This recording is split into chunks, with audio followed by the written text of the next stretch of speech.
Hi friends, DK this side. This video is all about the myths about the personal finance. There are several myths regarding the personal finance, especially in our country. This is simply because of the poor financial literacy in our country. Friends, it all starts in our life from our childhood and our own education system, which is responsible for poor financial literacy in the country. There are several countries in the world where the personal finance is a mandatory subject in the school. We are always told as a society to ignore or look down money while we worship Ma Lakshmi. Is this not a contradiction? Certainly, it is a contradiction. More importantly, we are hardly taught to make an understanding of the money and how to manage money effectively. These are all due to the lack of financial literacy. Hence, the simple subject of personal finance becomes complicated for an average person. And therefore, it becomes my duty, your duty, to be financially literate and bring to the forefront in the society. So whether you share other videos of the channel among your peers or not, but you must share videos on personal finance to all the persons you know.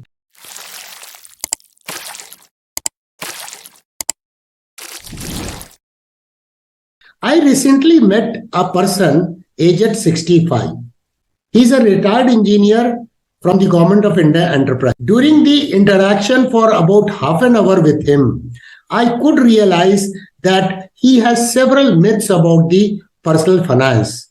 Let me share with you and try to make the things simpler for everyone watching this video. Friends, do not forget to like the video. When I met this young 65-year engineer who has retired from the Government of India Enterprise, and I knew him since I was working with him in the Government of India Enterprise. So he started with a tone asking me, now you have switched yourself to the finance and you deal with the stock market, mutual fund, etc. So just tell me, don't you think that this world is quite unfair for a senior citizen? I asked him, why sir you think so? So he said, I cannot buy life insurance because no life insurance company I tried has agreed to give me the insurance. Second, he said that my elder brother wants to buy a health insurance, which is very expensive when he needs the most.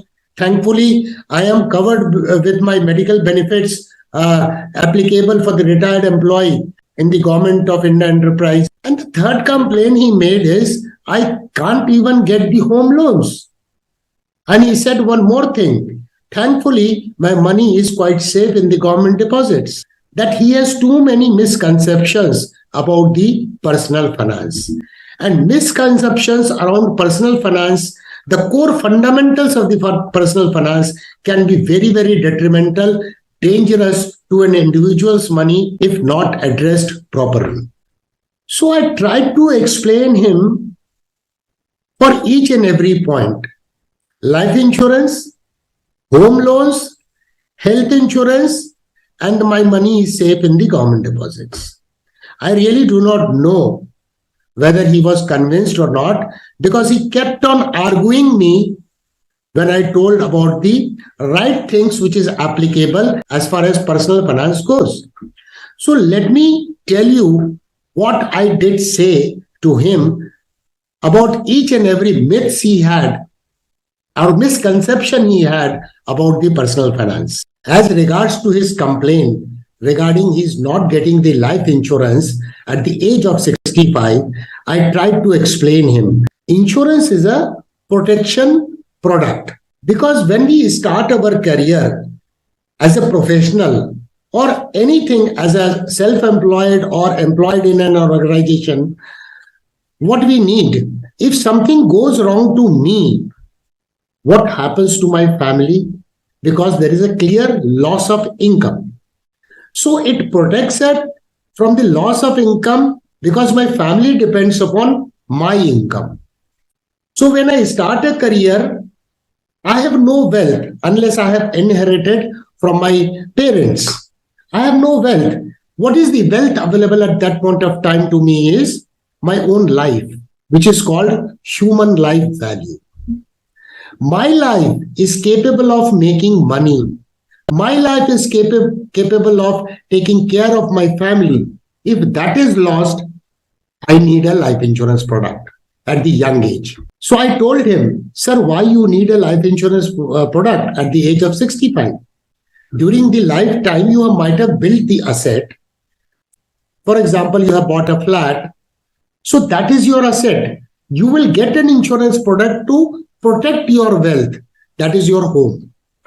So you can buy a home insurance to protect your wealth against fire or anything mishappening to your property. Then I further added to him, unfortunately, majority of us think about life insurance product as an investment tool. We always seek a returns on the life insurance product. While life insurance product, the purpose is to protect my income. If something goes wrong to me, it compensates my family who are dependent on me. Now his second concern was that his elder brother is not able to buy health insurance simply because it is very expensive. So I told him, sir, health insurance, especially at that age, when you have some ailments also, some disease also, the health insurance provider, that is the insurance company, is taking more risk. So it has to be expensive. Today in India, we have good facilities, medical facilities, world-class medical facilities. So it is worth taking health insurance product even at any age. If you need hospitalization, just imagine your wealth will get eroded simply because of the expenses in the hospital. So his concern regarding the health insurance product being expensive to some extent is genuine, because insurance company loads on the premium because of the existing disease. And if you don't declare existing disease, then probably we may not get the benefit of the insurance product. Now his concern about the home loan. So I explained him, a loan is only a facility to use tomorrow's income or future's income today. Because if I want to buy a flat of say 1 crore and I don't have 1 crore of rupees, I have only 20 lakhs rupees to spare. So I pay 20 lakhs rupees to buy a flat, and rest 80 lakhs is funded by the financial institution from where I take the loan. Because I can, with my present income, can manage to repay the loan and pay the interest on the loan.